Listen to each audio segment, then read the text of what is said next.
ನಮಸ್ಕಾರ. ರಿವ್ಯೂ ಚಾನೆಲ್ಗೆ ಸ್ವಾಗತ. ನಾನು ಸೌಖ್ಯ ಗಾಂವ್ಕರ್. ರಾಜ್ಯ ರಾಜಕಾರಣಕ್ಕೆ ಸಂಬಂಧಪಟ್ಟಂತೆ, ರಾಜ್ಯ ಕಾಂಗ್ರೆಸ್ಗೆ ಸಂಬಂಧಪಟ್ಟಂತೆ ಬಿಗ್ ಡೆವಲಪ್ಮೆಂಟ್ ಒಂದು ಆಗ್ತಾ ಇದೆ. ಸತೀಶ್ ಜಾರಕಿಹೊಳಿ, ಸಚಿವ ಸತೀಶ್ ಜಾರಕಿಹೊಳಿ ಅವರು ಅತ್ಯಂತ ಮಹತ್ವದ ಹೆಜ್ಜೆಯೊಂದನ್ನು ಇರಿಸಿದ್ದಾರೆ. ಡೆಲ್ಲಿಯಲ್ಲಿ ಆಗಿರೋದು ಏನು ಹಾಗಾದರೆ ಮಾಹಿತಿನ ಮುಂದೆ ಇಡ್ತಾ ಹೋಗ್ತೀವಿ.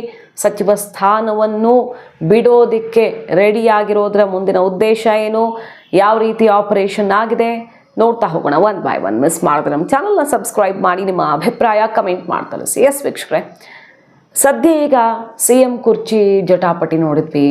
DCM ಫೈಟು, ಹಾಗೆ ಅಧ್ಯಕ್ಷ ಕುರ್ಚಿ, KPCC ಅಧ್ಯಕ್ಷ ಕುರ್ಚಿಗಾಗಿ ಫೈಟು.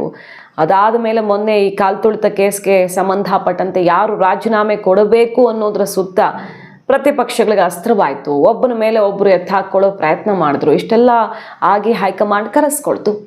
ಹೈಕಮಾಂಡ್ ಕರೆಸ್ಕೊಂಡು ಕ್ಯಾಬಿನೆಟ್ ರಿಷಫಲ್ಲು, ಪರಿಷತ್ಗೆ 4 ಜನರ ಆಯ್ಕೆಗೆ ಸಂಬಂಧಪಟ್ಟಂತೆ ಇರಬಹುದು, ಪದಾಧಿಕಾರಿಗಳ ಆಯ್ಕೆ ಇರಬಹುದು, ಇದೆಲ್ಲದರ ಚರ್ಚೆಯಾಗಿದೆ.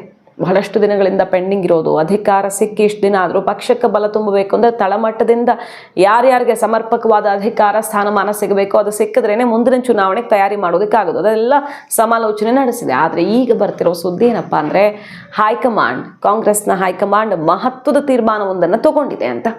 ಸತೀಶ್ ಜಾರಕಿಹೊಳಿ ಅವರು ಬಿಗ್ ಸ್ಟೆಪ್ ಇಟ್ಟಿರೋದೇ ಇದಕ್ಕೆ ಕಾರಣ. ಸತೀಶ್ ಜಾರಕಿಹೊಳಿ ಅವರು ಸಚಿವ ಸ್ಥಾನವನ್ನು ಬಿಟ್ಟು ಕೆಳಗಿಳಿಯೋದಕ್ಕೆ ರೆಡಿಯಾಗಿದ್ದಾರಂತೆ. ಮತ್ತದನ್ನು ಹೈಕಮಾಂಡ್ ನಾಯಕರಿಗೂ ಕೂಡ ಹೇಳಿ ಬಂದಿದ್ದಾರೆ ಅನ್ನೋದು ಸುದ್ದಿ.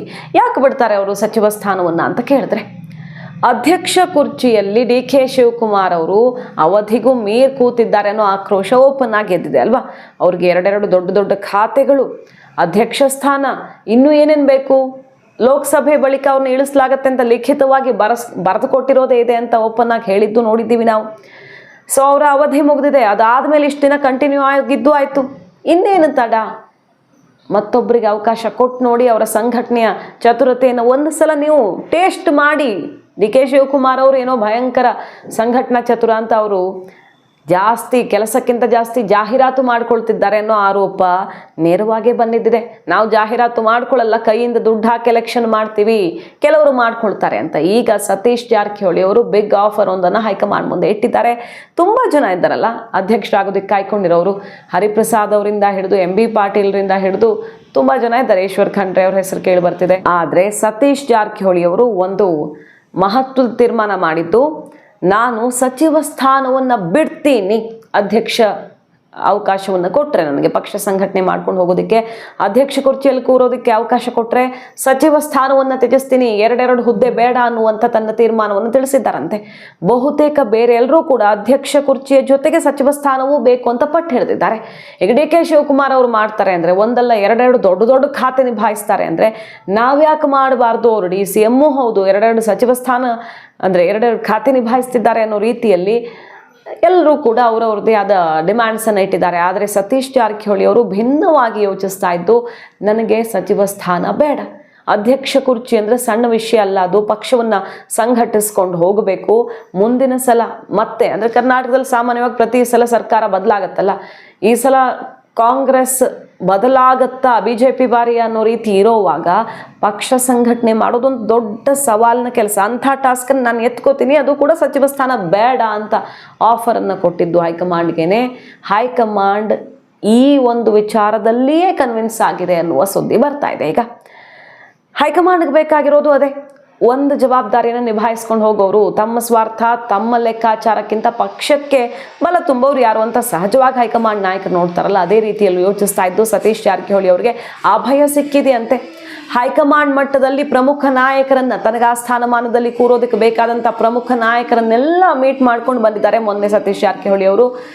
ಸತೀಶ್ ಜಾರಕಿಹೊಳಿ ಅವರು ಸಿದ್ದರಾಮಯ್ಯನವರೆಲ್ಲ ಹೋಗಿರೋ ಟೈಮಲ್ಲೇ ಡೆಲ್ಲಿಗೆ ಹೋದರು. ಆದರೆ ತಾವಾಗಿಯೇ ಹೋಗಲಿಲ್ಲ, ಯಾರೋ ಒಬ್ಬರು ಹೈಕಮಾಂಡ್ಗೆ ಹತ್ತಿರ ಇರುವಂಥ ನಾಯಕರಿಂದ ಕಾಲ್ ಬಂದಿತ್ತು ಅನ್ನೋ ಸುದ್ದಿಯನ್ನು ನಾವು ಕೇಳಿದ್ವಿ. ಈಗ ಅದು ಖಚಿತವಾಗ್ತದೆ. ಹೈಕಮಾಂಡ್ ನಾಯಕರು ಸತೀಶ್ ಜಾರಕಿಹೊಳಿ ಅವ್ರ ಜೊತೆಗೆ ಇನ್ನೊಂದು 2-3 ತಿಂಗಳು ಏನನ್ನು ನಿರ್ಧಾರ ಆಗಿಬಿಡುತ್ತೆ ಅಂತ ಭಾವನೆಯಲ್ಲಿ ಇರಬೇಡಿ. ಆದರೆ ಅಷ್ಟೊತ್ತಿಗೆ ಆಗುತ್ತೆ, 2-3 ತಿಂಗಳು ಕಳೆಯೋದ್ರ ಒಳಗಡೆ ಒಂದು ದೊಡ್ಡ ಸುದ್ದಿ ಬರುತ್ತೆ. ಸೊ ಅಲ್ಲಿ ತನಕ ಸಮಾಧಾನವಾಗಿರಿ, ತಯಾರಿ ಮಾಡ್ಕೊಳ್ಳಿ ಅನ್ನುವಂಥ ಸಂದೇಶ ಕೊಟ್ಟಿದ್ದಾರಂತೆ. ಸೊ ಇನ್ನು 2-3 ತಿಂಗಳ ಒಳಗಾಗಿ KPCC ಅಧ್ಯಕ್ಷ ಕುರ್ಚಿಯಲ್ಲಿ ಸತೀಶ್ ಜಾರಕಿಹೊಳಿ ಅವರು ಕೂರೋದು ಬಹುತೇಕ ಖಚಿತ ಅಂತಾನೆ ಈಗ ಹೇಳಲಾಗ್ತಿರೋದು. ಅದಕ್ಕೆ ಬೇಕಾದಂತೆ ತಂಡವನ್ನ ಕಟ್ತಿದ್ದಾರೆ ಈಗ ಸತೀಶ್ ಜಾರಕಿಹೊಳಿ ಅವರು. ಅಂದ್ರೆ ಶಾಸಕರಿರಬಹುದು, ಪ್ರಮುಖ ನಾಯಕರಿರಬಹುದು, ಪದಾಧಿಕಾರಿಗಳಿರಬಹುದು, ಅವ್ರ ಜೊತೆ ಸಂವಾದ ನಡೆಸೋದು, ಮೀಟಿಂಗ್ ಮಾಡೋದು, ತಯಾರಿಯನ್ನ ಭರ್ಜರಿಯಾಗಿ ಶುರು ಮಾಡಿಬಿಟ್ಟಿದ್ದಾರೆ. ಉತ್ತರ ಕರ್ನಾಟಕ ಭಾಗ ಅನ್ನೋದಾಗತ್ತೆ, ಅದರಲ್ಲೂ ಕಿತ್ತೂರು ಕರ್ನಾಟಕ ಭಾಗ ಮತ್ತು ಪರಿಶಿಷ್ಟ ಪಂಗಡದವ್ರಿಗೆ ಒಮ್ಮೆಯೂ ಕೂಡ ಅವಕಾಶ ಮಾಡಿಕೊಟ್ಟಿಲ್ಲ. ಈ ಸಲ ಅಂಥದ್ದೊಂದು ಅವಕಾಶ ಮಾಡಿಕೊಡುವ ಮೂಲಕ ಖಂಡಿತ ಹೊಸತನ ಇರುತ್ತೆ. ಪಕ್ಷದ ಅಧ್ಯಕ್ಷತೆ, ಸಂಘಟನೆ ಎಲ್ಲದಕ್ಕೂ ಒಂದು ಹೊಸ ಸ್ಪರ್ಶವನ್ನು ಕೊಟ್ಟಂಗಾಗತ್ತೆ ಅನ್ನೋದು ಲೆಕ್ಕಾಚಾರ. ಇನ್ನು ಪದಾಧಿಕಾರಿಗಳ ಆಯ್ಕೆಯ ವಿಚಾರದಲ್ಲೂ ಕೂಡ ಕ್ಲಾರಿಟಿ ತಗೊಂಡಿದೆ ಹೈಕಮಾಂಡು. ಈಗ ಎಲ್ಲ ನಾಯಕರು ಯಾರ್ಯಾರು ಅಧ್ಯಕ್ಷರಾಗೋಕೆ ಬಯಸ್ತಿದ್ದಾರೆ ಅಥವಾ ಅಧ್ಯಕ್ಷ ಕುರ್ಚಿಯಲ್ಲಿ ಇರೋದಕ್ಕೆ ಬಯಸ್ತಿದ್ದಾರೆ, DK ಶಿವಕುಮಾರ್ ಅವ್ರು ಹಾಗೆ ಕಂಟಿನ್ಯೂ ಆಗೋಕೆ ಬಯಸ್ತಿದ್ದಾರೆ, ಅವರು ಎಲ್ಲರೂ ಕೂಡ ಈ ಪದಾಧಿಕಾರಿಗಳ ಪಟ್ಟಿ ಕಡೆಗೆ ಗಮನ ಕೊಡ್ತಿದ್ದಾರೆ. ಯಾಕಂದ್ರೆ ಸರ್ಕಾರ ಬಂದ ತಕ್ಷಣ, ಕಾಂಗ್ರೆಸ್ ಅಧಿಕಾರಕ್ಕೆ ಬಂದ ನಂತರ ಜಿಲ್ಲಾ ಮತ್ತು ತಾಲೂಕು ಪದಾಧಿಕಾರಿಗಳನ್ನ ಬದಲಾವಣೆ ಮಾಡೋ ಪ್ರಸ್ತಾಪ ಬಂದಿತ್ತು. ಆದರೆ ಆ ಸಂದರ್ಭದಲ್ಲಿ ಒಂದು ಪಟ್ಟಿ ರೆಡಿ ಆಗಿತ್ತಲ್ಲ, ತುಂಬ ದೊಡ್ಡ ಸಂಖ್ಯೆಯಲ್ಲಿ ರಾಜ್ಯ ಪ್ರಧಾನ ಕಾರ್ಯದರ್ಶಿಗಳು, ಉಪಾಧ್ಯಕ್ಷರು, ಕಾರ್ಯದರ್ಶಿಗಳು ಸೇರಿ ವಿವಿಧ ಹಂತದ ಪದಾಧಿಕಾರಿಗಳ ಪಟ್ಟಿಯನ್ನು ತಯಾರಂತೂ ಮಾಡಿಟ್ಟಿದ್ರು. ಒಂದು ಹುದ್ದೆಗೆ ಕನಿಷ್ಠ 80-100 ಜನ ನೇಮಕ ಮಾಡಿ ಪಟ್ಟಿ ಸಿದ್ಧಪಡಿಸಲಾಗಿತ್ತು. ಅಂದರೆ ಆ ರೀತಿ ಆಗಬೇಕು ಅನ್ನೋ ರೀತಿ ಸಿದ್ಧಪಡಿಸಿದ್ರು. ಈ ಥರ ಒಂದು ಹುದ್ದೆಗೆ ಇಷ್ಟೆಲ್ಲ ಆಯ್ಕೆಗಳನ್ನು ಕೊಟ್ಟು ಆ ಹುದ್ದೆಗೆ ಬೆಲೆನೇ ಇಲ್ಲದಂತೆ ಮಾಡುವ ಬದಲು ಕಡಿಮೆ ಸಂಖ್ಯೆಯಲ್ಲಿ ಮಾಡಬೇಕು ಅನ್ನೋದು ನಿರ್ಧಾರವನ್ನು ತಗೊಂಡಿದೆ ಈಗ. ಸೊ ಆ ಪದಾಧಿಕಾರಿಗಳ ಆಯ್ಕೆಯಲ್ಲೂ ಕೂಡ ಈ ನಾಯಕರುಗಳು ತಮ್ಮ ಕೈ ಮೇಲಾಗಿಸ್ಕೊಂಡ್ರೆ ಮುಂದಿನ ದಿನಗಳಲ್ಲಿ ನಾಯಕತ್ವ ತಮ್ಮದೇ ಅನ್ನೋ ಲೆಕ್ಕಾಚಾರದಲ್ಲಿ ಆ ತಯಾರಿಯು ಭರ್ಜರಿಯಾಗಿ ಶುರುವಾಗಿರೋದು.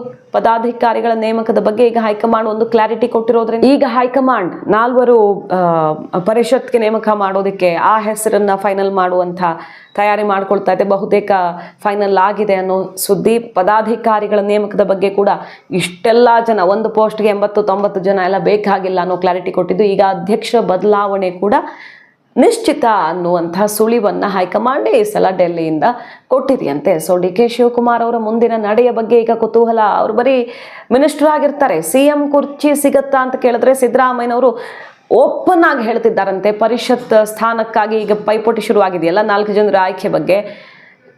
ಯಾರು ತನಗೆ ಅಂದುಕೊಂಡಂಗೆ ಆಗಿಲ್ಲ ಅನ್ನೋ ಬೇಸರದಲ್ಲಿದ್ದಾರೆ ಅವರು ಎಲ್ರಿಗೂ CM ಹೇಳ್ತಿರೋದು ಒಂದೇ ಮಾತಂತೆ, ನಾನು ಮುಂದಿನ ವರ್ಷನೂ CM ಆಗಿರ್ತೀನಿ, ಯಾವ ಡೌಟು ಇಟ್ಕೊಳ್ಬೇಡಿ. ಸೊ ನಿಮ್ಗೆ ಎಲ್ರಿಗೂ ನ್ಯಾಯ ಸಿಗುತ್ತೆ ಅಂದ್ರೆ ತನ್ನ ಕ್ಯಾಂಪಲ್ಲಿ ಇರೋರಿಗೆ ಹೇಳ್ತಿರೋದು. ಈ ವರ್ಷ ಮಿಸ್ ಆದರೆ ಮುಂದಿನ ವರ್ಷ ಖಾಲಿ ಆಗುವಂಥ ಜಾಗದಲ್ಲಿ ಏನು ಮಾಡ್ತೀನಿ ನಾನು, ಮುಂದಿನ ವರ್ಷ CM ಆಗಿದ್ದೇ ಇರ್ತೀನಿ ಅನ್ನುವಂಥ ಮಾತನ್ನು ಓಪನ್ ಆಗಿ ಸಿದ್ದರಾಮಯ್ಯನವರು ಆಡೋಕೆ ಶುರು ಮಾಡಿದ್ದು. ಅದು ಕೂಡ DK ಶಿವಕುಮಾರ್ ಅವ್ರಿಗೆ ತಲೆನೋವಾಗಿದೆ. ಮತ್ತೊಂದು ಕಡೆ ಸತೀಶ್ ಜಾರಕಿಹೊಳಿ ಅವರಿಗೆ ಅಧ್ಯಕ್ಷ ಕುರ್ಚಿ ಬಹುತೇಕ ಫಿಕ್ಸ್ ಅನ್ನುವ ಸುದ್ದಿ ಡೆಲ್ಲಿಯಿಂದ ಬರ್ತಾ ಇದ್ದ ಹಾಗೆ DK ಶಿವಕುಮಾರ್ ಅವರು ಡಿಸ್ಟರ್ಬ್ ಆಗಿದ್ದಾರೆ ಅನ್ನೋದ್ರಲ್ಲಿ ಡೌಟ್ ಇಲ್ಲ. ಸೊ ಮುಂದಿನ ನಡೆ ಏನು ಅನ್ನೋದೇ ಕುತೂಹಲ.